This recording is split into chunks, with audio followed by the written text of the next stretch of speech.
feel like sometimes life is really mental. Dude, that's actually a really good name for a podcast. Romantic relationships are a mirror. The younger you can start, like in your 20s, to wake up to the reality that every romantic relationship will show you, whether it's the right relationship or the wrong relationship, it will show you where your work is. Hello everyone, welcome back to Really Mental. We have such an interesting episode. It's the start of season 3. We've got Jillian Turecki on, and we're going to be talking about what makes successful relationships, romantic relationships. She is a relationship coach and an expert, and we're going to be delving in these areas to really outline and look at where do successful relationships come from and how can you have one with a partner. So we're going to get straight into this chat today. I'm super excited, and yeah, start of season 3.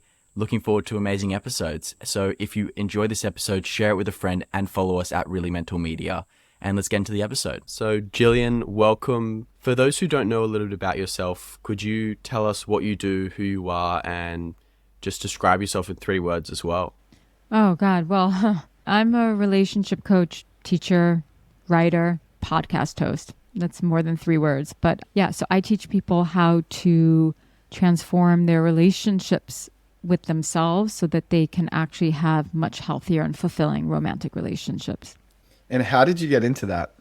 Well, I taught yoga for like close to 20 years and been a student of yoga for like 24 years. And I've always been totally interested in and passionate about the mind-body connection and how we can use our physiology, our respiratory system and our nervous system to create more balance in our minds and in our bodies, obviously, but also in our minds. And so that sort of deep exploration into physical patterns, the physical patterns that we have in our body are often a result of the mental tension that we might be experiencing, or we have certain physical patterns that are good because when there's a lack of mental tension, there's usually a lack of physical tension.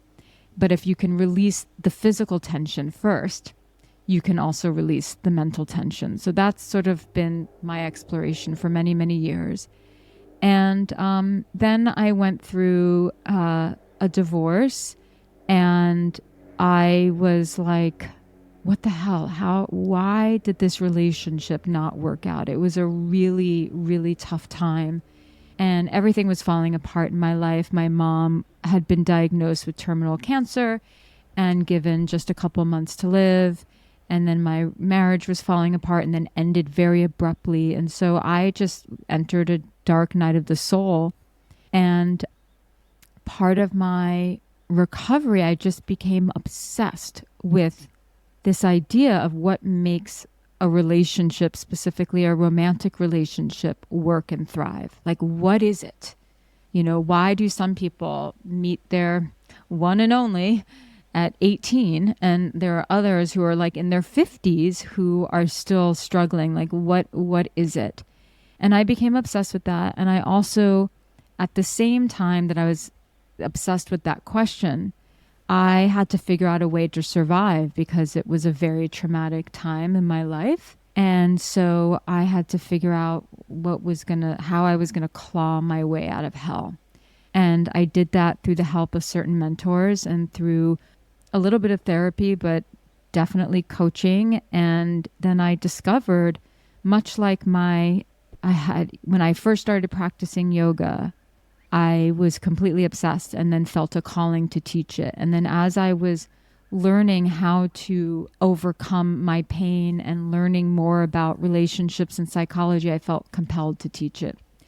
Yeah, that's amazing. Do you think that your journey made you stronger at the end of the day when you're kind of looking at it? And then secondly, what kind of makes a successful relationship, and what did you find throughout that journey? Sure, those are 2 very different questions. I'll start with the first one. Yeah, I do think that when people go through particularly harrowing times in their lives, they do discover within themselves a resilience that they didn't realize that they had. And, you know, that saying, what doesn't kill you makes you stronger, is a real thing, right? So it definitely does make you stronger. There's no question. It's not like I can't bullshit anyone and say, oh yeah, if I could go back and do it all over again, I would. I don't know that I would choose that. However, I am acutely aware of why going through that was necessary to redirect me in the direction that I was meant to be on. And that's the thing about life. Sometimes to get on your path, some really bad things have to happen or hard things have to happen. So what I discovered about relationship is that it has nothing to do with, it has nothing to do with being a good person. It has nothing to do with your looks. It has nothing to do with intellect. And it has nothing to do with luck. It really has to do with the decisions that we make. It's the decision to show up a particular way in a relationship. It's the decision to live your life a certain way. And it's the decision to choose specific partners. And also it could be the decision to say, oh, I'm struggling in this department, which, relationships define the quality of our lives, and yet it's where we struggle the most. And I think that that's one of life's mysterious paradoxes, right? But I think that when you make the decision to do some inner work, if you have to do some inner work, but a good relationship is determined by two things: who we are in the relationship and who we choose to be in a relationship with. Those two things. And they both matter a lot. And if you're having a hard time in your romantic relationships and you're over the age of 27, then it is definitely one of those two things. Now, I say that age 27 sort of randomly only because your prefrontal cortex isn't fully developed as a male until you're around 25. It's a little bit younger for a female. So, we have to kind of give ourselves a break. If our brains are not fully developed, how the hell are we going to make good decisions, right? Wow, there's so much there to unpack. And I feel like, you touched on two really good points there: the person we choose to be and who we choose to be with. When it comes to relationships, why is it so hard for us as humans to pick the right partner? It's not hard for everyone. Some people actually do a really good job at choosing partners. Some people don't. So a lot of that comes back to childhood, if we had a difficult relationship with a parent, we will tend to choose a partner who either is like that parent or our dynamic with them echoes the dynamic that we had with the parent. In other words, they could look nothing like your parent. They could be totally the opposite sex of your parent, but they can still, there's something there. I also think that we've been culturally, universally influenced by Hollywood and romance novels. And we think that we've been conditioned to think that love is sort of like this fairy tale and that you don't really have to put in any work. And then when you meet the right person, everything is great. And there's a lot of films that depict relationships as very dramatic. I mean, look at Romeo and Juliet. I mean, that's the most classic depiction of love that exists. And everyone knows Romeo and Juliet. And that is not exactly a healthy relationship. It's two teenagers, I think they're like 12 and 13 actually. And they're two kids who are in love. And yet there are people in their 20s, 30s, 40s thinking that that's what love is. It's like, no, that's what love is between two tweens. That's not actually what love is meant to be. And look, and we're meant to kind of get it wrong in the beginning. We're meant to get it wrong and learn lessons. But, the thing is, people also don't recognize how important of a decision is. Like if you were to take all of the most important decisions you have ever made in your life and you were to add them up, they still would not equal the importance of who you decide to spend your life with. When it comes to the importance of who you spend your life with, why is that? what does your partner and how does your partner impact who you are in your life? Yeah, so your life partner is, I mean, when you're choosing a relationship, and you look, all relationships are different. Like, I mean, the two of you seem really young, right? There are some 21-year-olds and 24-year-olds who are like ready to settle down and get married. I think it depends where they live. But for the most part, especially in bigger cities, like you're very far from that. And so you might just be thinking like, I mean, I know at your age, I wasn't thinking like life partner. I mean, I was thinking love, and I definitely love. And I definitely was into being like all in a relationship, but I wasn't really thinking about who do I spend my life with. But when one does get to a point where they are considering life partnership, when you get into that kind of relationship with someone, you're not just choosing them, you're choosing their family. You're choosing their past, right? So whatever trauma or problems that they have, that's what you're going to be living with.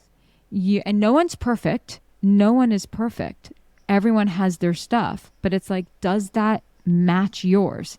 Like, does it match yours? Does it flow with yours? You're choosing their patterns. You're choosing their problems. You're choosing their dreams. You have to know if their deepest longings and dreams in life, does it align with yours? So you're looking for very specific alignment, because to make a relationship work long term, it has to be more than just lust and sexual chemistry. And when we're young, that's sort of how we choose partners. And that's okay, because that's just part of youth. But as we get older, we realize that like that's actually not, that's important, but that can't be the only thing. It's not enough. Yeah, I feel like this is such a good conversation to have, because I was reading a book, The Defining Decade, and it talks about being more intentional with your partner and with love generally.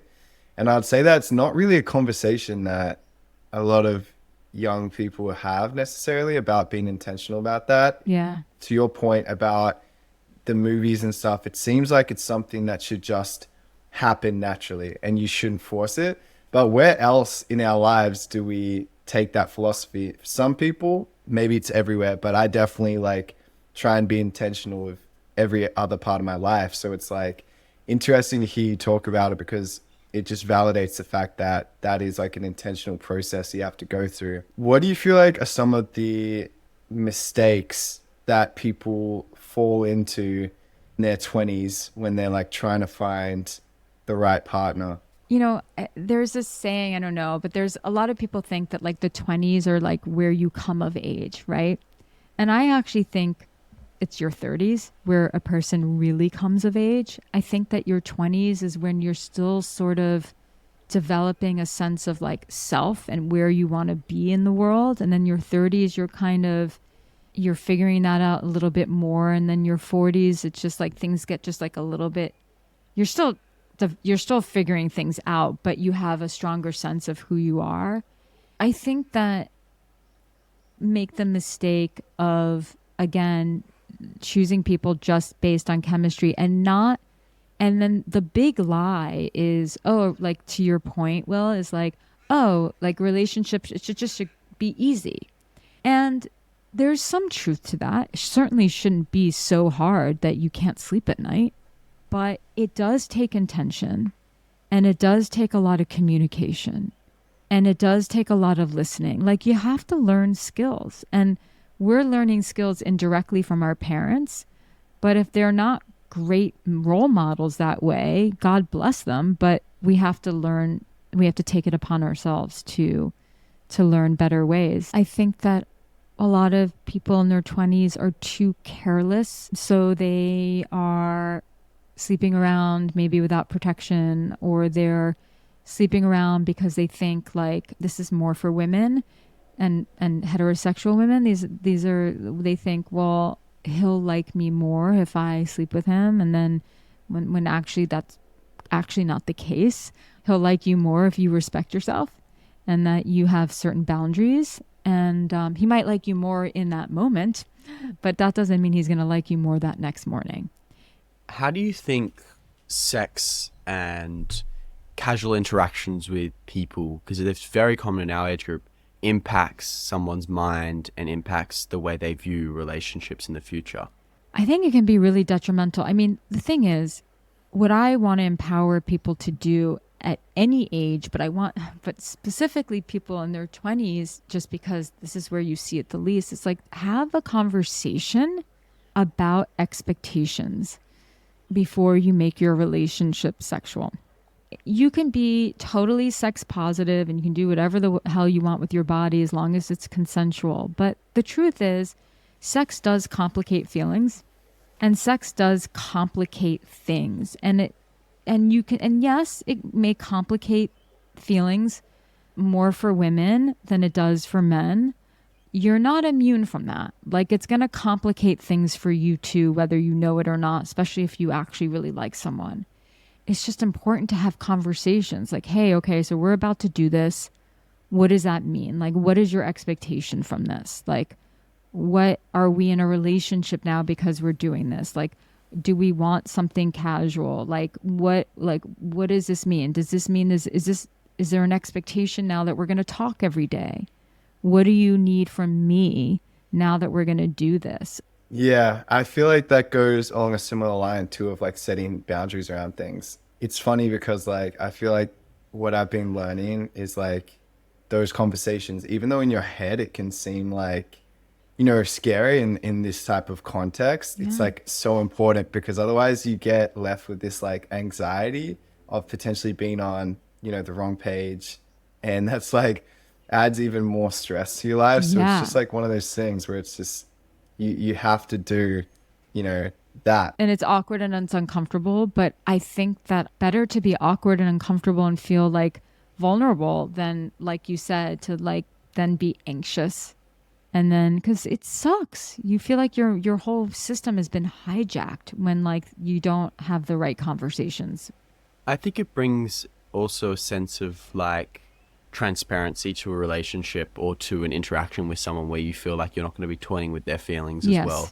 So you're like, hey, look, this is just something casual for me.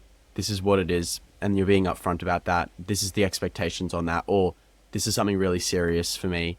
I am looking for this, this, and this. This is what this kind of interaction will be like for me as well. So and I think none of them is like bad as long as you're being honest about it as well, because like each person has their own choice of what they choose to do with their life.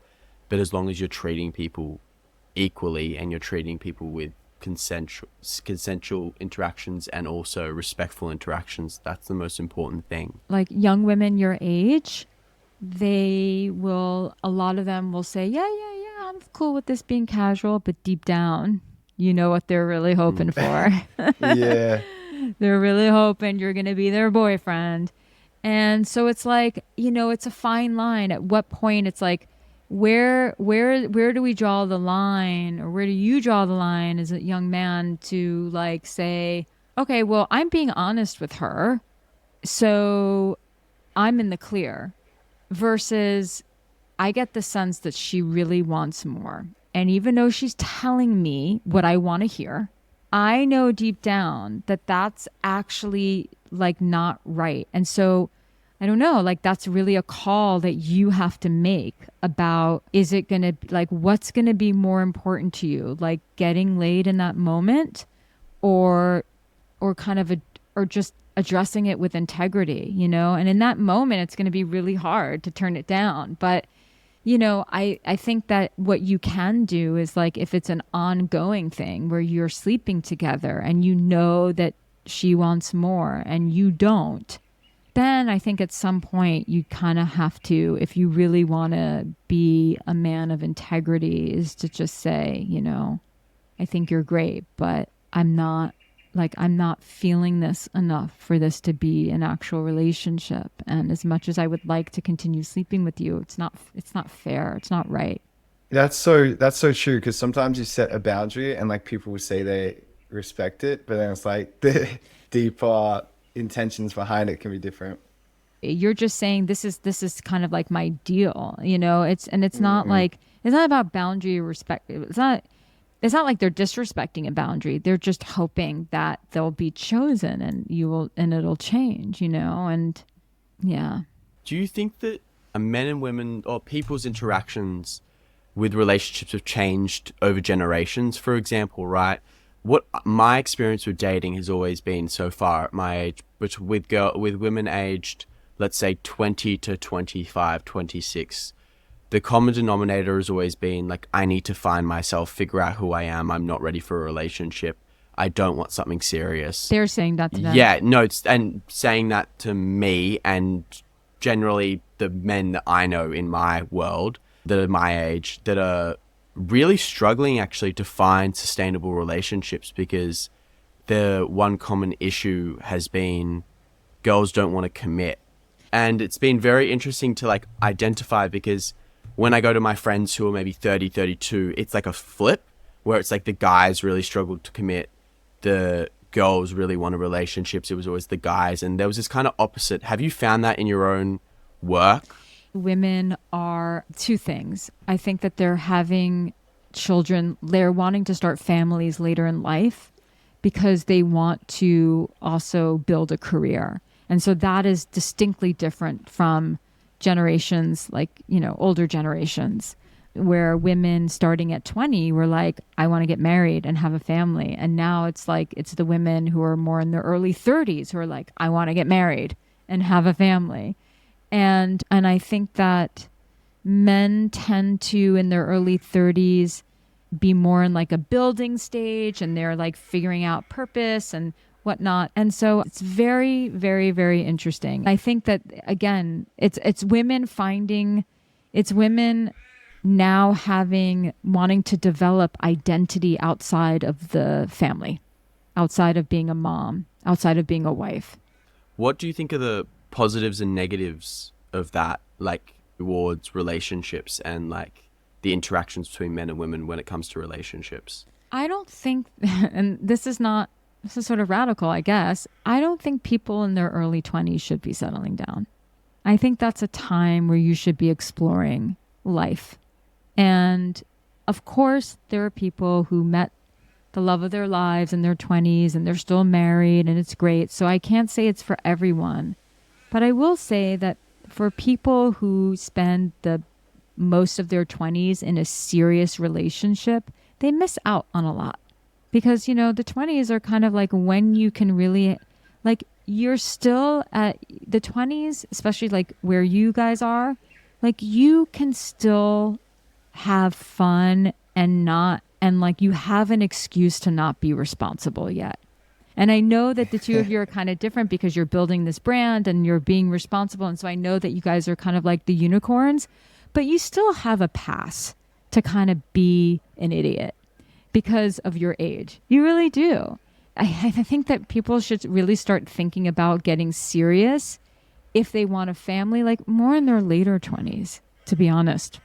Like now's the time to have fun. And it's not just about having fun with multiple partners. It's about, when you settle down, there's just certain things that you're part of a partnership. So if there's ever a time to be selfish in your life, I believe it's in your 20s.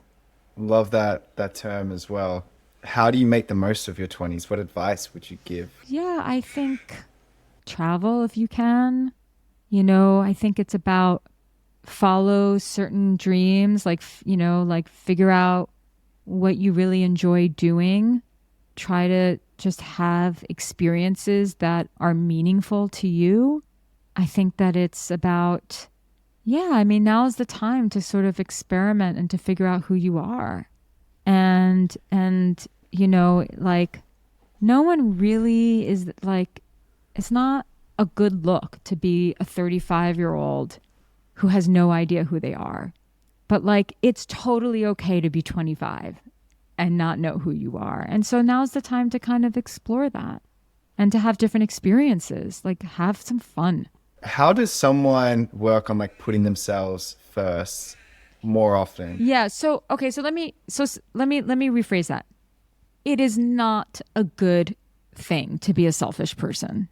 It's a bad thing. But I think that when you are deliberately saying, I'm not going to settle down yet because I really want to focus on me and having fun, and I don't want to have to focus on building a family with someone. That's sort of what I mean by that. it's just like figuring yourself out and not having to be responsible for someone else and children and whatnot. And look, of course, there are people who exist who really feel that, you know, they're old souls and they feel that, and the way that they were raised, like starting a family at 22 is really appropriate and they're happy. But for the most part, I think it's a time to just kind of be a little bit of an adventurer and an explorer and not settle down. Yeah, the reason I asked that question as well is there's probably someone listening that is in a relationship with someone and maybe they feel, you know, invested in it, but they're at a point where they realize they need some time to go and find themselves. So there could be this like almost guilt for leaving. And so why I think that, you know, choice of word is interesting in that context is like, how do you empower yourself to make some decisions which are going to affect someone else, but will lead you to a better place within yourself? I think that, well, first of all, it's how you communicate, you know, and you communicate from a place of telling the truth and being vulnerable and being very loving. And you can say, you know, this is very difficult for me. This isn't easy for me. I wish I had better answers for you. I just feel like perhaps timing wise, it's too soon for me to be fully committed to be someone's partner. And that's not an easy decision for me to make because whatever, I care about you or I love you or whatever it is. But I think so I'm answering that question just to let you know that like, it's not about how do I make that decision more easily. It's just how do I communicate it in a way that's just really honest. You can be really, really honest and you can say, this is hard for me too. And it's hard for me to put into words what it is that I actually need. All I know is that like right now where I am in my life, I'm not in the season of my life where I'm supposed to be a partner and you deserve the very best partner. I find it really interesting. Will, correct me if I'm wrong on your side. I'm on the end of when we were talking about things earlier, if it wasn't evident, of like, I'm pretty sweet to like have a serious relationship and like have that ride out. That's probably also passed towards my, like the way I was raised with my family and just the way that I view relationships, as I'm kind of like doing my work, kind of doing everything, not against like a actual proper partner and partnership that's moving somewhere. I would say for you, Will, you're kind of more figuring out and more playing, right? But I don't want to speak on your behalf. Yeah, I feel like I would say that I gravitate towards more of, you know, definitely long-term partnerships. And I've seen the benefits of like being emotionally like deep on like all levels with someone outside of just like, you know, in an intimate way, you know, just casually. I think that I've had to go through the process of like trying things out and also like in a relationship sense, I've learned a lot about what I want and what I don't want. You need to just have these experiences about what it is that you want, what you don't want. And you need to practice. We all practice what it means to really love someone and to be loved and to communicate. So yeah, I think having those experiences are important. I would never recommend someone in their 20s just not get involved ever.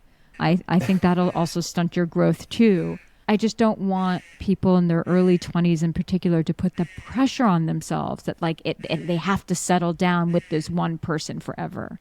Like you really don't have to put that pressure on yourself or the relationship at that age, I think. Yeah.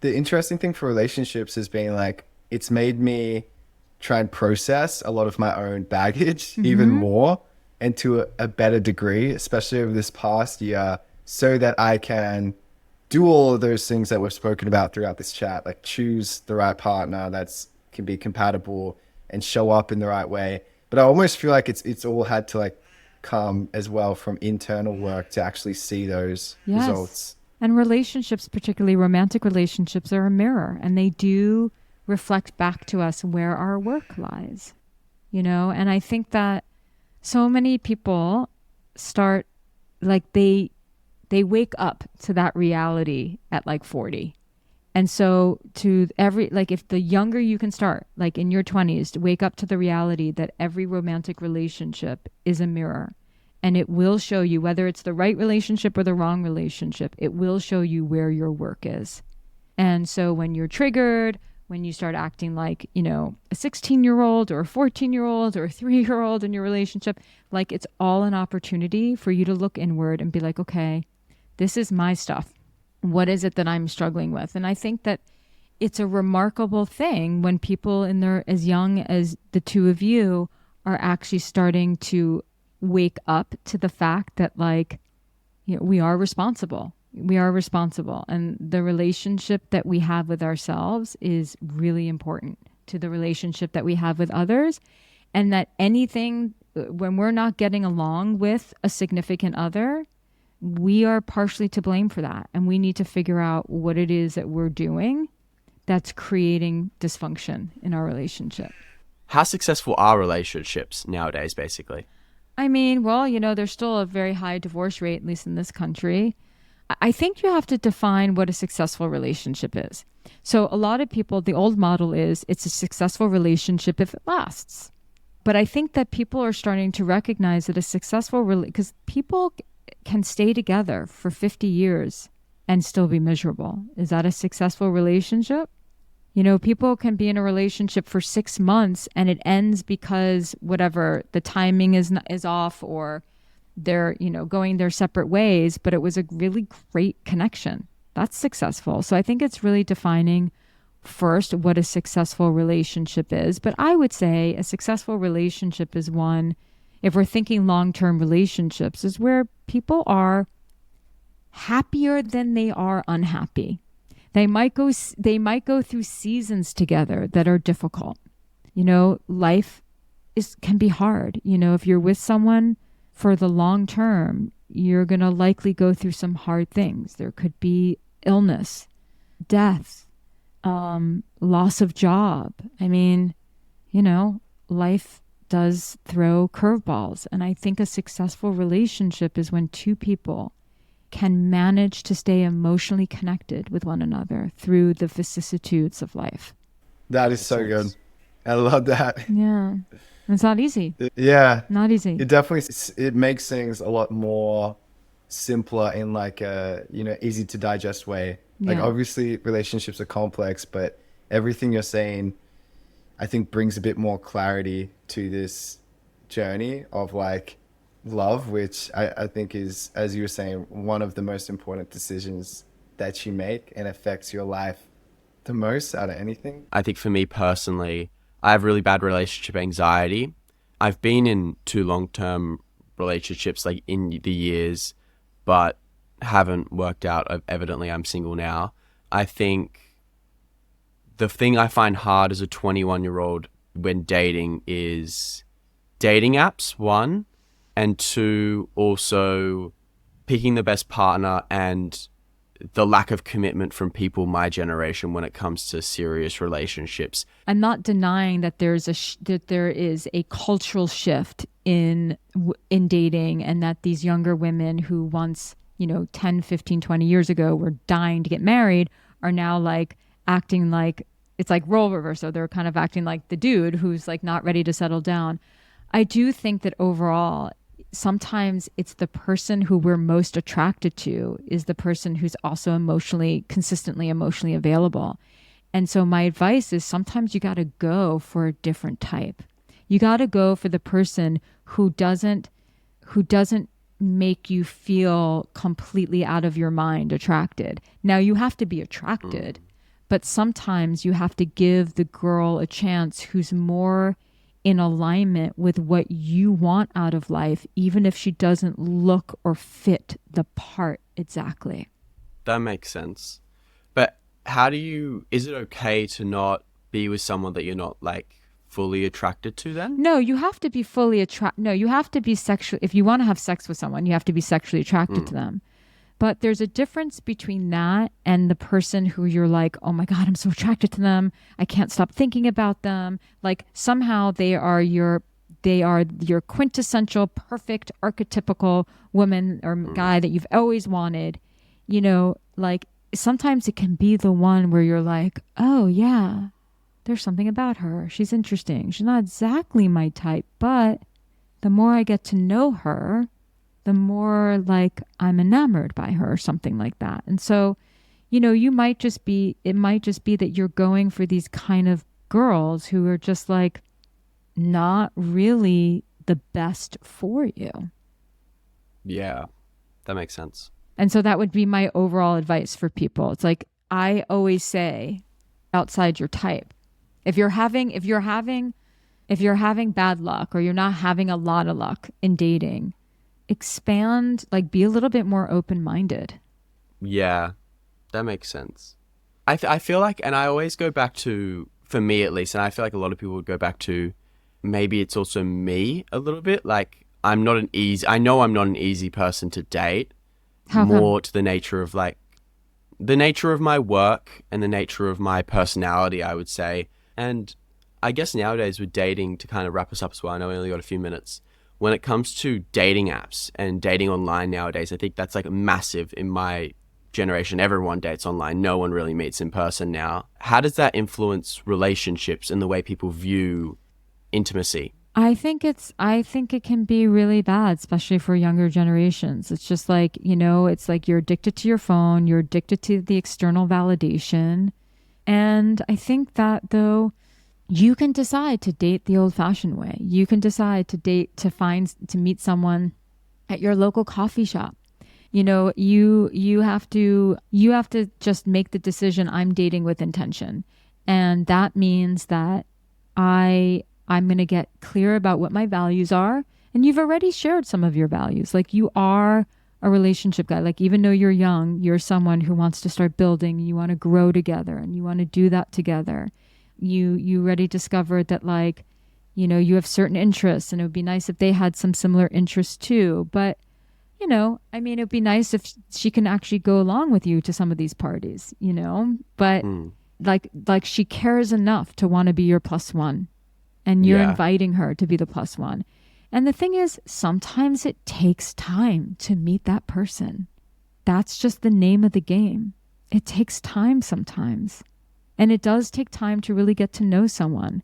But we can pick up on those red flags earlier. Like if you're starting to feel like the girl you're dating is sort of aloof and doesn't care and sounds like she's like too cool for school. And that's sort of what you're maybe drawn to.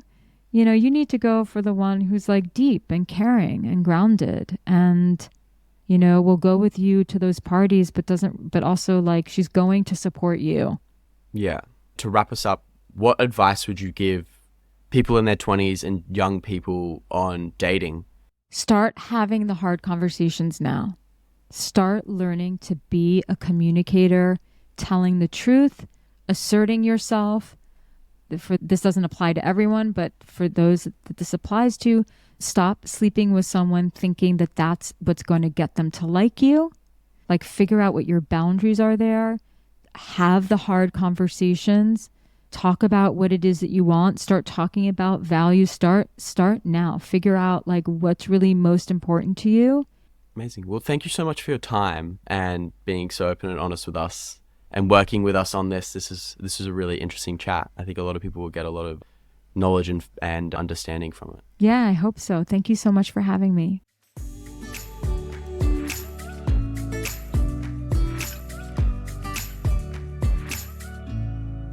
So that was an awesome episode with Jillian, and we really hope you enjoyed it. Thank you for making it this far. One of my favorite takeaways from the episode was definitely how important it is to choose the right partner to spend the rest of your life with and how much of an impact that has on you.